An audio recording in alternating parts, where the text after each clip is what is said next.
Hey, Gen Mexer Butters and I are coming to you from Portland, Oregon today with a quick informal message. The first part is Happy Independence Day to those of you who are living in the United States or those of you who are U.S. citizens living abroad even. So Happy Independence Day. The second thing is to talk about the One Beautiful Bill.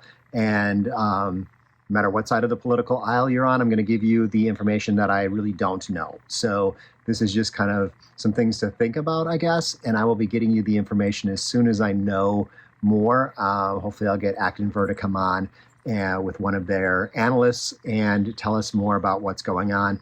Third thing we're going to talk about really briefly is what I don't know about the peso. So let's talk about the One Beautiful Bill. And the big thing in there for people who are living abroad is the remittance tax. And this has gone through many different versions from 5%, then to 3.5%, but not on U.S. taxpayers or U.S. citizens. And then the final bill, it ended up at 1%. And like I said, I'm not 100% sure about the things I'm telling you. This is just as I understand it, and I'll get to you more information soon. But it is 1%.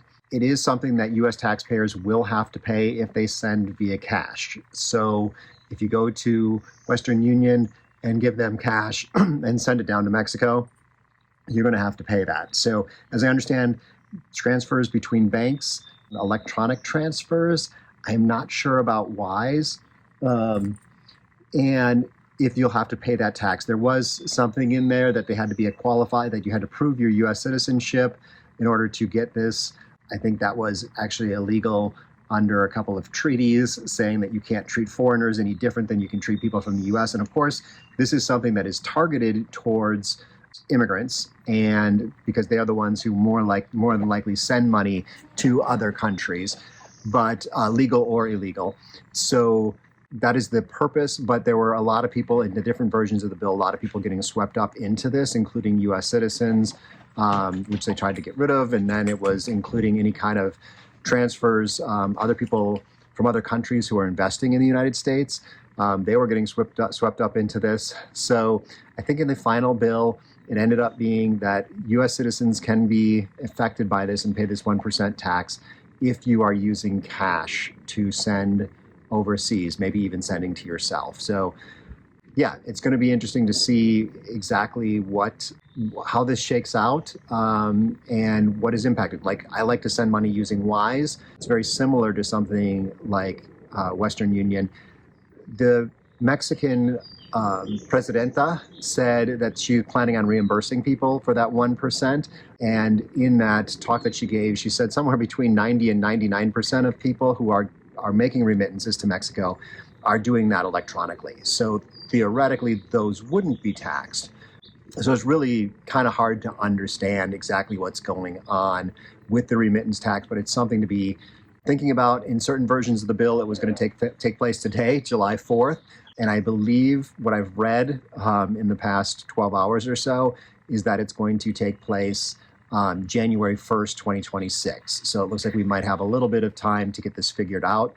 But I know a lot of people are talking about it and wondering what's going on. So I thought I'd at least tell you, as I said, what I don't know and promise that I will get more information as soon as it's available. So the other thing that's going on is that the peso is getting really strong. And I actually expected that the remittance tax would have the opposite effect on the peso because it's less money flowing into Mexico. It's hurting the Mexican economy. This really has the potential to hurt a lot of economies south of the United States or in other parts of the world in general. Of course, that would have the opposite effect that the Republicans are trying to have, which is to reduce migration into the United States. So if the economies of these other countries are doing really poorly, then people are more likely to want to come to the United States. So hopefully with it only being a 1% tax and hopefully with it only being on cash and not electronic transfers, it won't negatively impact these other countries the way it potentially could. But the peso is continuing to get stronger, and I am not sure. Once again, this is another thing that I don't know. It's something that we are definitely watching because we are trying to put more of our assets into Mexico. And the Big Beautiful Bill is one of those reasons, is that I think this doesn't necessarily help the stability of the United States long term. I'll be checking in with Nomad Capitalist to see what his take is on this when he publishes a video. But I think it's even more so a good idea to be moving assets into other countries, into things away from the United States. So that's kind of what we're doing. Of course, with the peso getting stronger, that means our dollar is buying less pesos, and it's making it a little less easy to do that.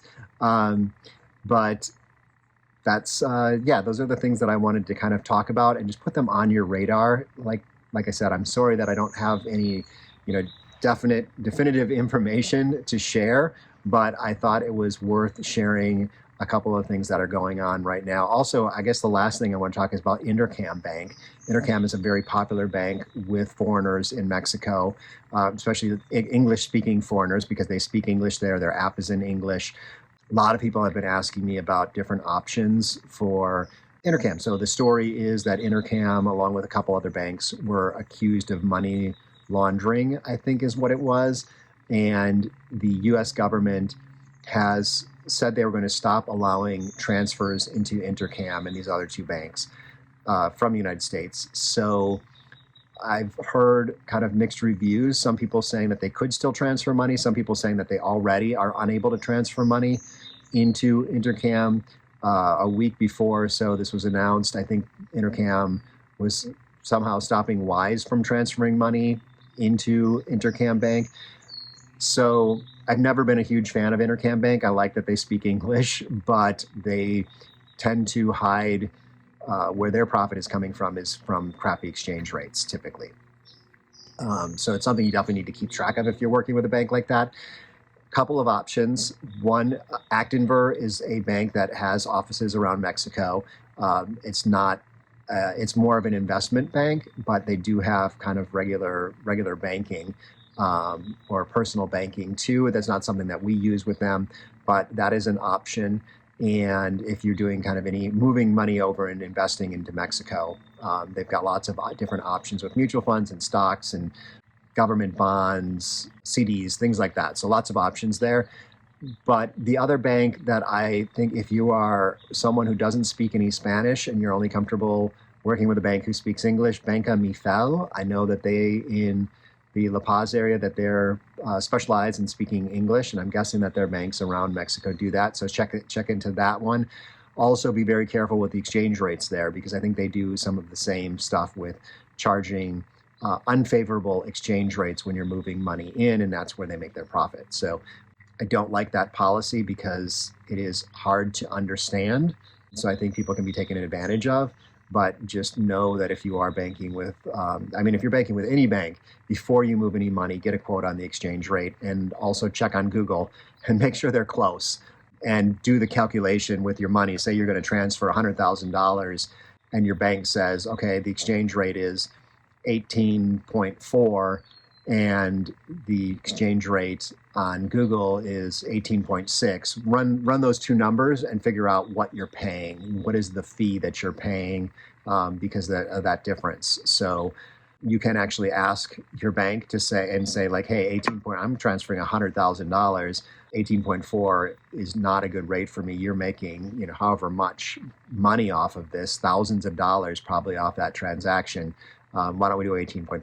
So who knew? But I talked with Actinver, and they said, yes, you can ask the bank for a better deal if you're transferring significant amounts of money. But always, anytime you're transferring money, make sure you check the difference between the exchange rate that your bank is giving you and the exchange rate that Google is showing. Google, it'll never be the same. Google is the mid-market rate, and there's always, buy and sell above and below. But you just want to know the difference so that you can tell what the fee is. So those are some things. I wish I knew more about Intercam. My contacts aren't really chatting very much about it yet. So as we go forward, though, I will hopefully have videos on all these different topics, except for July 4th, because it is July 4th and tomorrow is July 5th. So I won't be talking about that after this point. But I hope you enjoyed this video. I hope it gave you some insight into the things you should be thinking about and the things you should be following. And continue following this channel. Be sure to push the subscribe button so that you hear about these things more when I have more information, when I've gathered more information. So I've got some videos up here, though, that might be of interest to you, other expats, and also some banking videos for banking down in Mexico. So here in Portland, saying hasta luego and wish you were here.